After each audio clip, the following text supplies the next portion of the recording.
Hey everyone, this is Chris again from the success team at BetterCloud.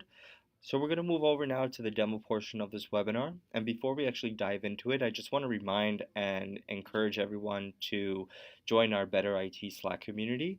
You can access this at betterit.cloud. And specifically to participate in our EDU channel, you can find that under the hashtag EDU.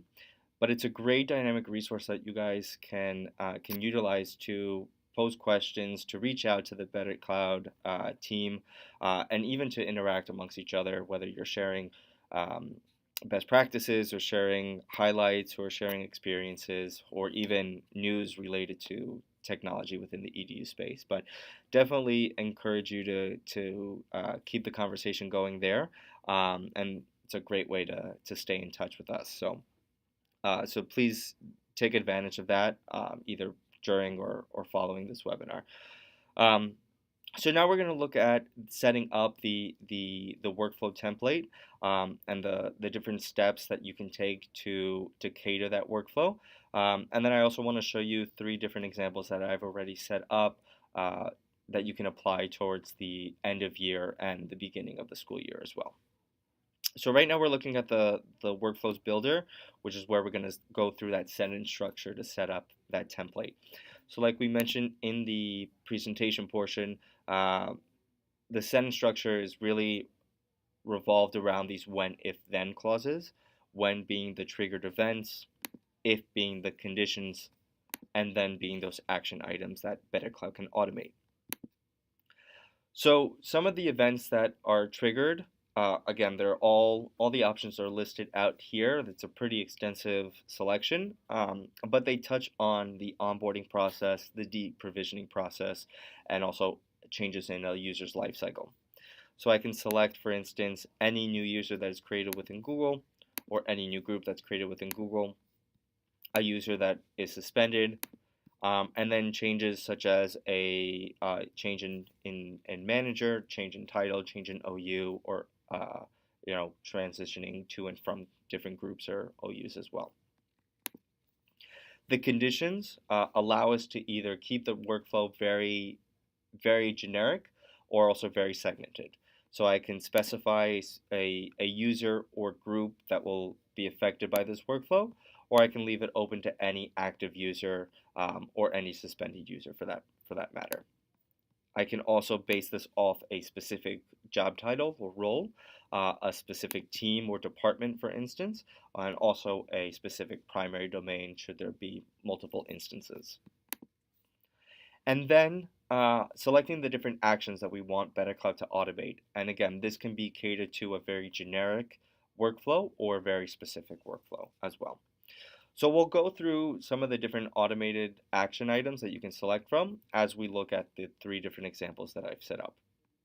So one of the workflows that you should definitely apply to your end of year is the deprovisioning of the graduating senior class. So I've set one example up, which should be pretty relative to what a typical deprovisioning process for graduating seniors is. So you can definitely use this as a reference. What I've done is I've kept it open to the entire senior class. So the event that's triggered here is any user that is suspended. However, the condition that I've set is specific to the graduating senior. So just defining the user title as a student of 2017. The first action item that I've selected here is moving the graduating seniors to a specific OU that I've set up for them. And then the second step was hiding them from the public directory. So basically what I want to do is I want to, on the front end, uh, essentially remove them from public view or public domain. But as you notice here on the subsequent steps, I'm on the back end still maintaining their information and the data. So the third, fourth, and fifth step include transferring ownership of their files, of their secondary calendars, and their sites to an internal stakeholder. In this instance, it's a vice principal. So I've transferred all of this information over to Henry Simpson, who's our vice principal, or for that matter, it can even be a dummy account or a third account that uh, you set up specifically for storing this type of information. Um, Now, because this the senior class and the student base, they really access any and all type of third party apps or softwares. Um, they use their school credentials a lot. So what I've done is that in order to avoid any leakage of information or even any permissions that are granted by these third party apps, I've revoked completely all of their access. So they won't be able to log in or authenticate with their school credentials. Now we also manage a Dropbox instance specifically to store and to share out important documentation such as a student handbook or manual or even permission slips that eventually go to family members. Um, so each student has access to that, and because of that, I want to remove the graduating class from this shared folder as well. So that's exactly what I've done. Now that BetterCloud can touch on additional SaaS applications, I can also include Dropbox into this workflow. And then finally, I've suspended the user altogether. Now we can also apply this towards faculty members that are exiting. And like we discussed in the presentation, international schools, private schools, higher ed institutions, they usually have a more transient faculty body. So the action items here might be a little bit more extensive. Again, the event that I've triggered is any user that is suspended, and the condition that I've set is a user title as faculty or staff. Now, the first thing that I decided to do is I've decided to block the mobile device for faculty members. So each one has access to their Google account through either their phone or through an iPad. So I've blocked their access through the mobile devices. Um, Now, on the back end, we still want to maintain a lot of the faculty members' information, especially for pending items. So I've delegated access to inboxes, again, to this vice principal, to Henry Simpson, but it could also be to a shared account that maybe um, the the council or the board shares. Uh, I've transferred these users to a specific OU that I've set up for them. This case is called exited staff. And then I've also removed them from a public group, a group for everyone within the school community. I've removed them from all shared calendars, so they will no longer be able to access the school calendars. And then finally, I've deleted their mobile device as well. I've also transferred all of their files, all of their secondary calendars, and all of their sites to this vice principal, so we can hold on to that information, especially if it's proprietary information to the school, maybe research they've done during their tenure at the school, or publications that they've produced specifically for the school. So we can hold on to that as well. And then transfer ownership of all groups as well. Any groups that they might have created during their tenure, we want to still maintain that because it could affect an extracurricular activity such as a Spanish club or an AP club or some type of sporting team or event. And then finally, I've suspended the user, and then I've gone a step further to even delete the user. And I just want to hone in again on the importance of sequence. You'll notice that in each of these instances, I leave suspending and deleting user for the last two steps. And it seems common sense, but I just want to reiterate that Workflows does follow the sequence that you set up. So it's important to keep that in mind when you're putting together these action items. So that would be a probable deprovisioning workflow for both faculty members and also for graduating seniors. And again, this is something that you can reference and you can try to reiterate in your own instance of BetterCloud and apply towards this end of year that's slowly approaching. Now, thinking ahead, also for the beginning of the academic year, which for most of you will probably be this August or September, especially if you follow a Northern Hemisphere calendar, um, I wanted to show you a couple steps that you can take for the onboarding process and for receiving that incoming freshman class. So I've created this onboarding workflow for the class of 2021. And in this instance, the event that's triggered is any new user created in Google, and the condition would be any new student. Essentially, I can change the title. It could be for student 2021 or for any student that's created from now on in the Google environment. And the first thing I can do is I can transfer them into an OU that I've set up specifically for the class of 2021, and I've shared out that folder, that public folder that we have in Dropbox. So they now have access to those permission slips or to that documentation or handbook. I can also set up a group for them and add them to that group. And then one thing that I've also considered, which might be sometimes overlooked, but is still a rather important item, is creating a label for them in their Gmail uh, inboxes. So if we set them up with Gmail as well, we don't want things to get mixed in and lost within their inboxes. So especially announcements that come from either the board or either come from the principal, vice principal, we want to be able to filter that out so that students can still sort through and access these emails.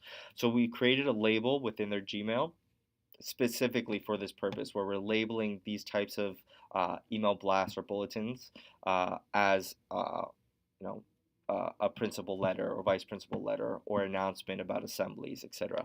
But this way, they can manage separate inboxes in one interface, and it just avoids having them lose some of the things that we're sharing out with the students. So this one was actually rather simple. Now, because we're still a ways away from the beginning of the upcoming school year, there's not a whole lot of action that needs to be done right now, but at least to start setting up at least the foundation for the new for the incoming freshman class, I can take this simple workflow and either keep it as a draft or I can start publishing it now to initiate these types of actions. Once I've set up the workflows and either have saved them or have activated them, published them, I can go into the manager and I can just cross-check to see, check the status on each of the workflows. So you see here that I have a couple already drafted and saved, some that are still active and others that I've gone ahead and inactivated. But I want to show you one active in particular that already brought back a couple results.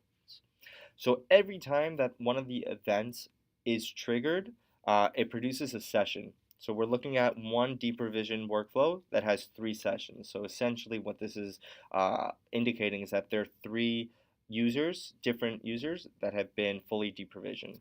So each session has been executed successfully. I can go into it and just corroborate that every single step within this deprovision workflow was also completed successfully.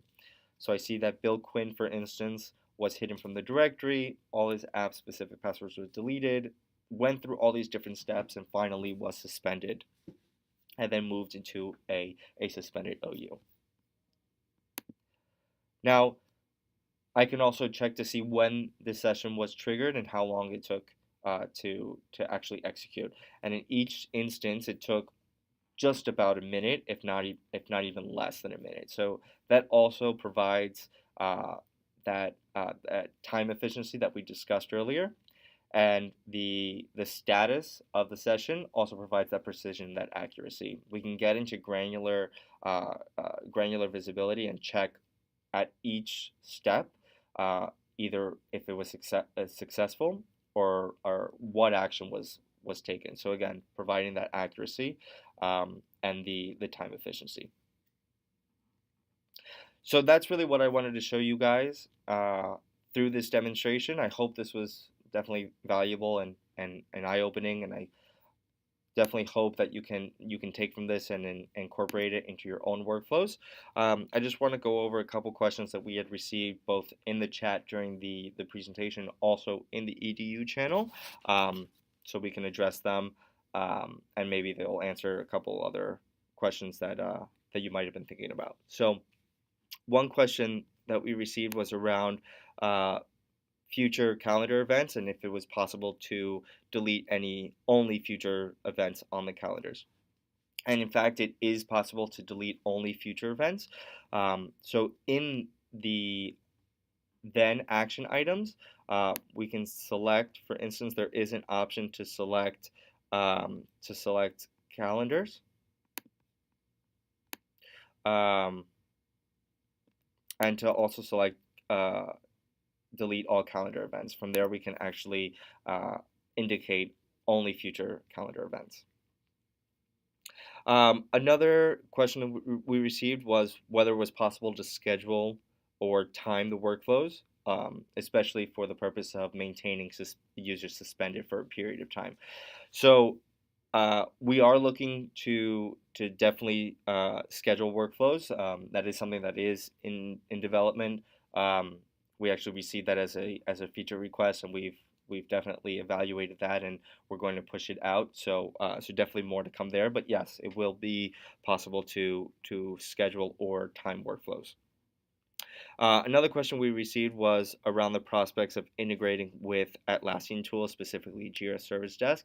And in fact, Jira Service Desk is going to be one of our upcoming connectors that we will launch over the course of the next several months. So you'll be able to take similar action and remediate action within Jira Service Desk as well.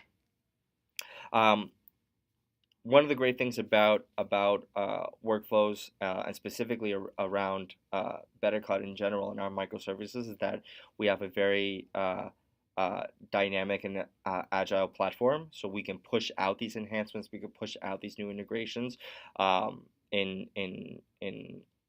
in record time really, and it doesn't disrupt or have any effect to the level of service. So from one day to the next, you might see a new feature, you might see a new action item, or even a new connector. So one of the things that we're also looking to incorporate into workflows over the next several months is dynamic fields.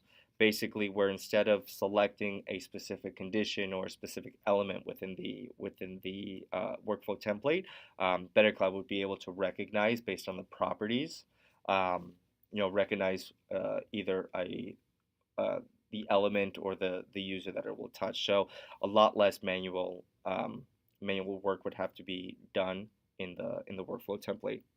So features such as the dynamic fields, such as the Jira connector, and other enhancements are definitely scheduled to be pushed out over the next several months. So more to come with workflows and with our unified SaaS management platform.